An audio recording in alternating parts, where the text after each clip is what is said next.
Tiffin పరిస్థితి ఏంటి? రాత్రి మిగిలిన ఇడ్లీలు ఉన్నాయి కదా, అవి డస్ట్బిన్లో పడేశానుగా. వాటినే తీసి శుభ్రంగా కడిగి తాలింపేసి ఇడ్లీలు బాగా పిసికేసి అందులో వేస్తే చక్కటి ఉప్మా తయారవుతుంది. కంపు కొడుతుంది ప్రసాద్. 5 నిమిషాలు ముక్కు మూసుకుంటే సరే, శుభ్రంగా కడుపు నిండిపోతుంది. నాకు దోశ కావాలి, బయటికి వెళ్ళి తీసుకురావా?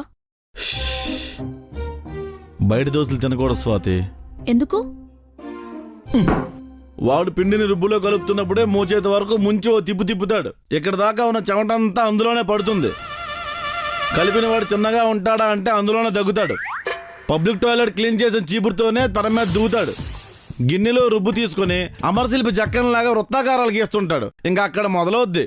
కారం దోశ, మసాలా దోశ, ఉప్మా దోశ, రవ దోశ, పన్నీర్ దోశ, పేపర్ దోశ, ఆడి పిండా కూడా దోశని భిక్షమెత్తుకునే వాళ్ళ ప్లేట్లు పట్టుకుని వాడి చుట్టూ నిలబడతారు.